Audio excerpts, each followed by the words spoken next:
자주 만나서 반가워요. 예, DS 공부 여러분들 이번 학기에 시작을 하는데 정말 잘했으면 좋겠습니다. 그래서 이번 시간에는 여러분들이 데이터 스트럭처를 왜 공부하는지, 어떻게 공부하는지, 그 데이터 스트럭처라는 게 도대체 뭔지 그런 것부터 설명을 시작하면 좋을 것 같거든요. 데이터 스트럭처, 그 단어 자체부터. 그리고 이 데이터 스트럭처 공부해서 뭐 하는지, 어디다 사용하는지, 또 어디로부터 이러한 데이터 스트럭처가 유래됐는지 그런 것들에 대해서 좀 생각해보고 여러분들이 좀 재밌게 이 주제를 다뤘으면 좋겠거든요. 한 단원이 끝나면 그 다음에 뭐를 할지, 그 다음 프로젝트는 얼만큼 어려울지, 얼만큼 재밌을지 그런 것을 기대하면서 여러분들이 매주 이렇게 공부하면 정말 좋겠습니다. 그럴만 하거든요. 그리고 여러분들이 이 한 학기 끝나면 내가 코딩에 자신 있다. 어떠한 코딩도 내가 해낼 수 있다. 여기서는 C++만 가리키고 데이터 스트럭처만 가리키는 게 목적이 아니라 how to fish. 어떻게 고기 잡느냐. 그 방법을 가르치는 그러한 시간이 되기를 원하거든요. 그래서 우리가 비록 C++ 데이터 스트럭처를 공부하지만 전산의 가장 기본적인 코어를 배운다 그렇게 생각하면 좋겠습니다. 그렇게 될 것 같아요. 여러분들 선배들은 그렇게 해왔거든요. 예. 시작합시다. What does the data structure mean? 저도 처음에 데이터 스트럭처라는 그런 말을 들었을 때 참 이게 뭐 하는 건지 궁금했었습니다. 데이터 스트럭처, 자료, 구조. 데이터라는 건 여러분들 잘 알죠. 세상에 많은 일들이 데이터로 표현이 됩니다. 근데 그거를 잘 표현하자는 거예요. 스트럭처. 스트럭처는 구조입니다. 구조. 그럼 구조물이라는 얘기 들어봤죠? 건축을 할 때 구조물. 구조를 뼈대, 골격을 세우고 나서 그 다음에 뭐 벽 같은 거를 만들잖아요. 그쵸? 복도도 만들고 뭐 교실도 만들고 먼저 구조를 만들어야 합니다. 코딩할 때도 마찬가지죠. 우리가 어떤 건축을 하려면은 설계를 먼저 하고 그 다음에 건축에 들어가잖아요. 마찬가지입니다. 코딩할 때도 설계를 먼저 하고 그 다음에 구조를 어떻게 갈 것인지 설계를 먼저 하듯이 이러한 상당히 중요한 분야입니다. 그래서 데이터 스트럭처는 method to store and organize 뭐겠어요? 당연히 데이터죠. in a computer so that it can be used efficiently. 그 다음에 a key to designing efficient 뭐예요? 알고리즘입니다. 데이터 스트럭처가 아니고요. 알고리즘. 그러니까 알고리즘을 여러분들 이 과목 이름이죠. 여러분들 다음 학기에 아마 하게 될 겁니다. 데이터 스트럭처를 한 다음에는 반드시 알고리즘을 여러분들이 공부하게 됩니다. 이 알고리즘들을 공부하기 전에 DS를 공부하지 않으면 안 돼요. 이제 이게 같이 갑니다. 같이 항상. 그래서 많은 책들이 데이터 스트럭처 알고리즘하고 같이 이렇게 설명하고 있는 책들도 많습니다. 그러니까 어디가 경계선인지 불분명합니다. DS를 배우면서 알고리즘도 배우고 알고리즘을 배우면서 데이터 스트럭처를 하지 않으면 안 됩니다. 알고리즘이 뭐예요? 그럼 Method for solving a problem. 그러니까는 세상 일들이 단순하지 않거든요. 세상 일은 컴플렉스합니다. 단순하다 그러면 왜 쉽게 문제를 해결하지 못하겠어요? 세상 문제가 복잡하니까 이 복잡한 문제를 해결하려면 이 데이터 구조와 알고리즘이 필요합니다. 설계를 먼저 해야 된다는 거죠. 그 다음에 건축을 해야 된다는 겁니다. 소프트웨어 마찬가지입니다. 그래서 가장 기본적으로 Fundamental of Programming입니다. 이번 데이터 스트럭처는요, Intermediate Level 코र्스입니다. 기초에는 여러분들이 C 공부를 했잖아요. 그리고 이제 2학년 되면서 전공을 시작하면서 처음 배우는 가장 기본적인 공부할 영역입니다. 그래서 이번 학기에는요, Programming After Programming, 프로그래밍을 많이 하게 될 겁니다. C에서 여러분들이 하던 프로그래밍 몇 배 되게 많이 하려고 합니다. 그리고 그 코딩 하는 것들이 단순한 문제를 해결하는 것이 아니라 실제적으로 어플리케이션을 적용할 수 있는, 어플리케이션 적용할 만한 그런 인더스트리얼 스트렝스 코딩을 여러분들하고 함께 하려고 합니다. 컨셉들을 먼저 배우고요. 알고리즘이 뭐다, 데이터 스트럭처가 뭐다라는 거 배우고, 그 다음에 이 알고리즘, 이 데이터 스트럭처가 잘 됐다 안 됐다 판단할 수 있는 그러한 툴도 배워야 됩니다. 타임 컴플렉시티라고 하는데요. 때때로는 퍼포먼스 어널리시스 한다고 합니다. 얼마나 잘 코딩을 했는지 체크하는 그런 툴들을 배우게 되고요. 그 다음에 기본적인 가장 간단한 데이터 스트럭처가 어레이죠. 그 다음에 스트럭처라는 그런 것도 있죠. 보통 C에서 struct 라고 표현하고요. C++에서는 struct보다는 class라고 표현합니다. class. 두 개는 거의 같은 겁니다. 거의 C++가 없었을 때는 저는 struct를 사용해서 object oriented programming을 해왔었습니다. 그러니까 struct나 class나는 거의 같은, 똑같은, struct가 좀 발전해서 class가 된 거죠. 그런 컨셉들을 여러분들이 배우게 되고요. 그 다음에 데이터 타입을 만들어낼 겁니다. 여러분들은 지금까지 데이터 타입이라고 그러면 어떤 거를 배웠습니까? int, double, 이런 것들을 배웠죠. float, long, char, 이런 데이터 타입들을 배웠습니다. 이런 것들을 보고 primitive라고 합니다. primitive, 원시적인 데이터 타입. 이런 C에 있던 데이터 타입에서 벗어나서 여러분들이 좀 더 다양한 데이터 타입을 만들어내게 됩니다. 이런 데이터 타입을 만들어내서 우리가 함께 이 데이터 타입을 가지고 또 새로운 프로그램을 할 수가 있죠. 요즘 언어들은 이런 데이터 타입이 미리 만들어져 있습니다. 근데 우리는 만들어 놓은 거 쓰지 않고요. 우리가 개발해서 이런 데이터 타입을 만들고 써보는 그런 일들을 할 겁니다. C에는 이런 데이터 타입이 없죠. 근데 이제 C++에서는 이런 데이터 타입들을 만들어 갖고 라이브러리에 저장해 뒀어요. 그것을 뭐라고 합니까? STL이라고 합니다. 스탠다드 템플릿 라이브러리죠. 그러니까 C++ 하는 사람들은 이런 데이터 스트럭처를 만들어내서 사용할 수도 있지만 이미 개발된 STL을 많이 사용해서 프리미티브 데이터 타입처럼 사용하고 있습니다. 그러니까 기본적으로 알아두어야 할 데이터 타입들이죠. 근데 우리 이번 데이터 스트럭처 클래스에서는요, 이런 것들을 실제로 만들어내는, 그래서 STL을 보면은 충분히 내가 저 STL 만들 수 있는데 뭐 그 정도까지 발전해 보고 싶습니다. 그 다음에 sorting, 컴퓨터 사이언스의 가장 기본적인 문제에 해당되죠. sorting and searching, selection sort, bubble sort, insertion sort, 그런 sort, 기본적인 sorting 알고리즘들을 배우고요. 그 다음에 좀 더 advanced된 알고리즘도 배웁니다. quick sort, merge sort, heap sort 이런 것들을 배우게 됩니다. 물론 sorting뿐만 아니라 searching도 배우게 됩니다. searching을 배우면서 binary search tree, hashing table, hash 이런 것들을 배우고요. 그다음에 마지막으로는 그래프까지 배웁니다. depth first search, depth first search 이런 알고리즘을 배우고, 이건 breadth,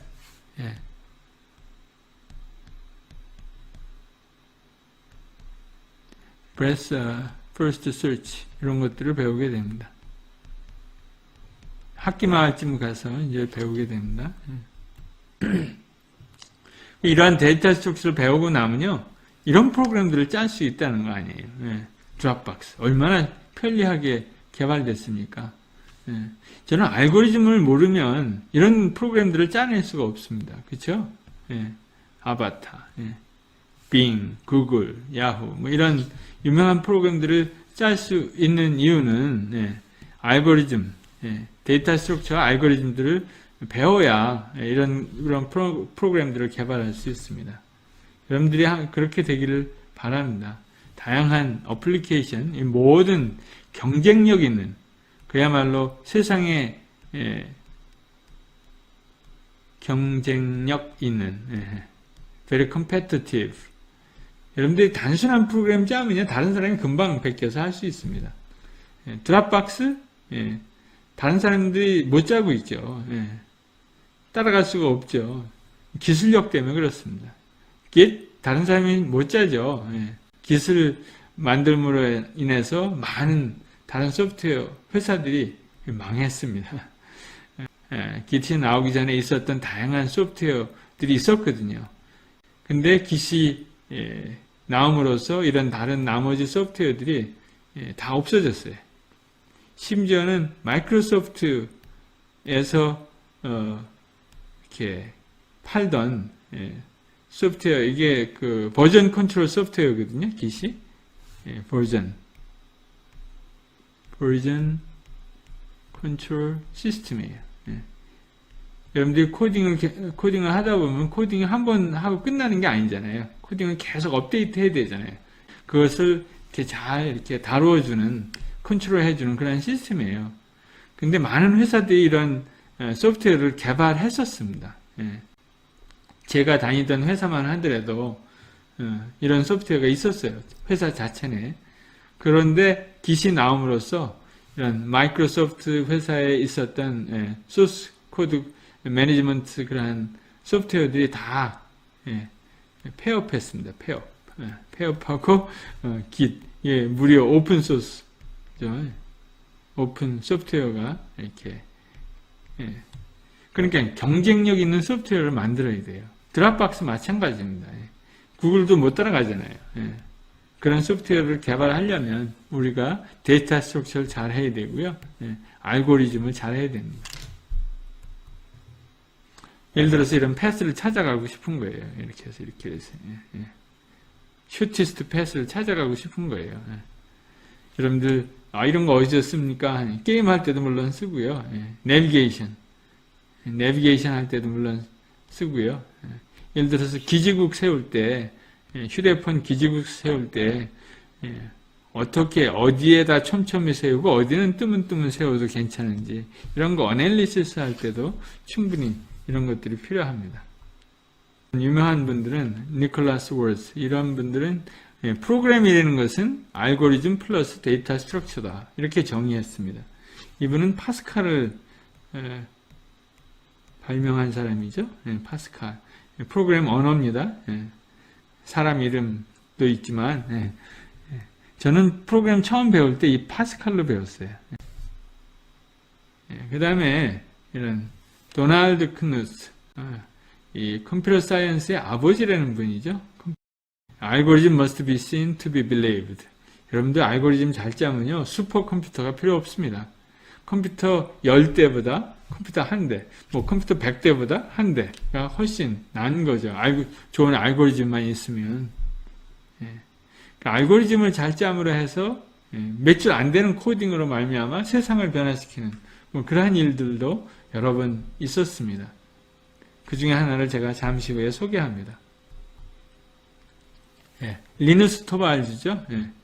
뭘 했습니까? 이분은 리눅스를 개발했죠. 데이터 스트럭처를 알고 그거의 관계들을 알 때 제대로 코딩을 할 수 있다는 겁니다. 저는 이분이 리눅스는 많은 사람들이 함께 개발했습니다. 이분하고 같이. 근데 이분이 혼자 개발한 코드가 있어요. 그게 뭐냐면요, Git입니다. Git. 조금 아까 내가 소개했죠? Git. 어떤 거예요? Git. 이거를 리누스 토발즈가 개발했어요. 6개월 만에. 그리고 지금 전 세계에 있는 많은 사람들이 씁니다. 모든 프로그래머가 쓴다고 해도 과언이 아닙니다. 제가 하나 소개하고 싶은 거는요, 그래서 알고리즘하고 데이터 스트럭처를 이제 공부하는 거죠. 항상 같이 갑니다. 그림자와 같다고 그런 거잖아요. 알고리즘의 그림자와 같다. 한 가지 소개하고 싶은 건요, FFT예요. 제가 이것과 인연이 많습니다. 이제 처음에 코딩한 것도 FFT, 오래전에 개발된 1965년에 개발된 게 FFT예요. 근데 FFT, 요 Fast Fourier Transform인데 이 Fourier Transform은 오래전에 있었던 거예요. 오래전에 200년 전에 개발된 수학 공식이죠. 엔지니어링에서 많이 사용됩니다. 그런데 이거를 빨리 계산하는 법을 1965년에 이 두 사람이 개발해냈어요. 몇 줄 안 돼요. 한 20줄? 그런데 엄청나게 세상을 변화시키는 그러한 일들을 이 두 분이 하게 된 거죠. 제임스 쿨리, 존 투키. 그래서 이 1965년에 이건 이제 오래된 푸리어 트랜스폼 오래됐죠. 200년이 넘었죠, 이제는. 그리고 나서 1965년에 컴퓨터 프로그램을 쿨리라는 사람이 IBM과 프린스턴에 있는 사람이 두 사람이 패스트 푸리어 트랜스폼 계산하는 방법을 프로그램을 만들어냈습니다. 그 다음부터 엄청나게 쓰이게 됐죠. 그래서 패스트 푸리어 트랜스폼 이렇게 원 디멘전인데요. 그걸 갖다가 투 디멘전을 어플라이 하니까 이미지 프로세싱에 어플라이 됐어요. 그 다음에 동영상에도 어플라이가 됐습니다. 이거를 가지고 몇 줄 안 되죠. 몇 줄 안 되고 실제로 C로 코딩해도 한 20줄 밖에 안 됩니다.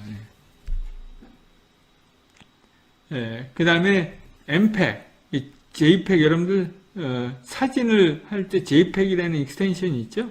JPG 혹은 JPEG 이게 JPEG, MPEG입니다. 이건 모션, 그러니까 동영상을 이렇게 압축할 때 씁니다. 그러니까 패스트 푸리어 트랜스폼이 나왔기 때문에 여러분들이 사진을 저장할 수 있게 됐습니다. 옛날에는 사진과 동영상을 쉽게 저장할 수가 없었습니다. 왜? 너무나 공간을 많이 메모리를 많이 차지하기 때문에 디스크 스페이스를 너무 많이 차지하기 때문에 쉽게 저장할 수가 없었습니다. 그런데 이제는 뭐 핸드폰에 다 JPEG, MPEG으로 저장할 수 있죠. 획기적인 알고리즘이었습니다. 그래서 이러한 알고리즘들을 여러분들이 배우게 되면 데이터 스트럭처를 함께 배우게 되면 많은 이점이 있습니다. 브로드하게 쓰임받을 수 있고요. far reaching, 먼 데까지 먼 길을 갈 수 있고요.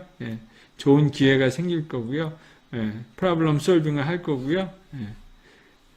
could not otherwise be addressed. 여기.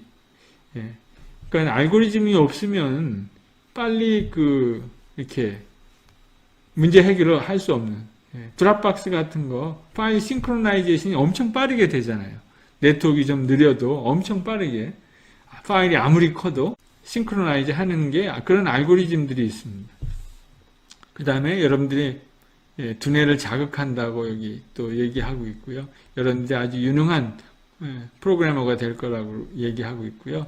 그 다음에 unlock, unlock 한다는 게 비밀을, 라이프의 비밀을 unlock하고 유니버스를, 그 다음에 비밀을 unlock 할 수 있다는 겁니다. 저는 FFT를 통해 갖고 어떤 걸 했냐면요. 인공위성 이렇게 사진을 우리가 요즘 쉽게 볼 수 있잖아요. 인공위성 사진에는 시스테매틱한 이런 노이즈가 있습니다. 원래는. 이 노이즈가 이렇게 들어가 있는데 이렇게 일정한 패턴의 노이즈가 들어가 있는데 이러한 일정한 패턴의 노이즈를 FFT로 이렇게 제거하는 일을 제가 했었습니다. 두 학생이 열심히 공부하고 있습니다. 한 학생은 데이터 스트럭처 공부하고 Why study anything else? 데이터 스트럭처만 공부하고 있고요. 알고리즘 Why study anything else? 그러나 이 두 과목은 같이 갑니다. 여러분들은 다음 학기에 아마 알고리즘을 우수한 성적으로 이렇게 진입할 수 있는 그런 학우들이 다 되기를 제가 축복합니다. 그래서 이번 학기에 열심히 데이터 스트럭처 공부하면은 알고리즘도 쉽게 여러분들이 끝낼 수 있을 걸로 저는 생각합니다. 한동대